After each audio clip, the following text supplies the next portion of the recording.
owacho mar kaunti ma Migori kod mano mamalo ka otenore kod riwruoge ma ok mag piny owacho dhi nyime kod kedo kod yedhe mamero ji e kind rawere ma yawuoyi e kaunti no, ma en achiel kuom okenge mag geto mar reso nyithindo ma yawuoyi ma giwacho ni osejwang'. Ywak osebed kigo rawere go ma yawuoyi osewechi ni chenro mopogore opogore ma oting'o kedo ni ratiro margi. Mae osemiyo piny owacho kawo okalo kuom migawono mar kit chwech kod mamoko ma oting'o mago mok mag piny owacho osewuok oko ma jiwo rawere ma yawuoyi kendo kedo ratiro margi e kaunti ma Migori. Omiyo waduong' kabisa momiyo waneno sani ni koro nyithindo ma yawuoyi nyaka wadhi kuomgi. Wayudo ka gik mang'eny momedore ma hinyo nyithindo ma yawuoyi.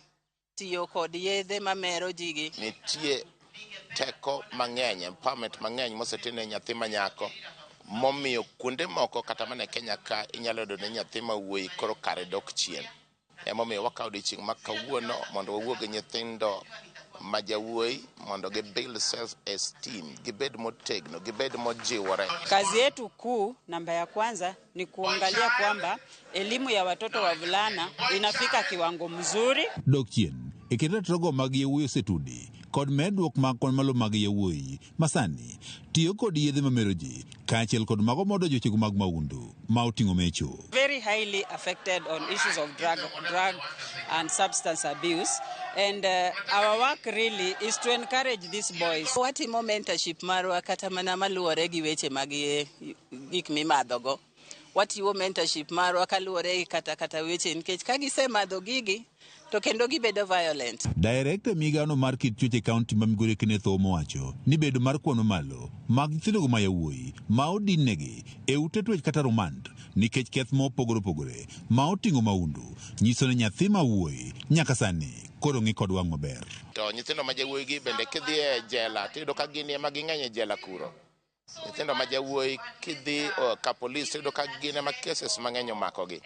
Koro nego wawuok kod nyithindo ma jawuoyi kendo wawuok kod society mzima mondo wakony nyithindo ma jawuoyi mondo kik gilal kendo kik gidog chien. Omo wacho ni kwan mag yawuoyi matiyo kod yedhe mamero ji bende osemedre e kaunti ma Migori kendo dwaro nitiere mondo res yawuoyi mondo koro kik gidonji e obadho mopogore opogore ma oting'o magi. Tamalo 80 kadhi mbele mag jogo matiyo kod drugs kata matiyo kod yedhego ma kolevia iyudo ni gin joma jawuoyi, joma chuo kendo nyithindo ma jawuoyi.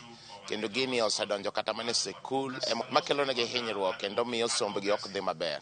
Koro ma en changamoto machando wa Migori County ka. Nitie bende nyithindo moseter e rehab. Aparo ni Migori ka wan koro gi nyithindo madhi 12 moseter e rehab. Mae ne osik kod apisa maduong' e migano mar kit chwech e kaunti ma Migori Ngiro Sogwang' mane wacho ni kaka migawo sani gidhi nyime kod puonjo rawere ka okalo sikunde kaka ginyalo bedo kod dak makare. Wase come up with program ma tamni mangima. Ok wadhi e skunde mag nyiri kaka nyocha wadhicha. Sani koro waamua ni wadhi e mixed schools. Iwuoyo gi nyako tiwuoyo gi wuoyi. In our mentorship program waketo weche mag yathgi mondo mi wakony nyithindwa gibeda gi wich maler. To kata ma yedhegi osedhigo mabor ahinya ma koro sani nigi mental health issues. Bende watimo counseling. Migawo mathiedho kaunti ma Migori bende wacho ne gitemo keto kenge mar neno rawere mantie kod tuo madang'ni mar paro koro yudo hocho e kuonde ma gintiere. Kuonde ma ibro tele ne timbe moko maricho to wabro bedo kwa yudo nyithindwa machuogi nikech ok omigi jiwo kata ng'eyo moromo. Koro en gima ber ka sirkal nyalo paro mondo wuoth gi nyithindo gi kanyakla nikech gin bende gikalo e shite mopogore opogore. George Juma, Ramogi TV, Migori. Wadok e sigana mar gino manotimore e kaunti ma Kiambu kama jodak ma Mwihoko e kaunti ma Kiambu koro nigi ich wang' mathoth tok fwenyo ni nyathi ma nyako ma jahigni 11 osebedo ka kalo e sand mathoth moriwo nyaka bembo e lwet wuon gi mabathe ka min nyathi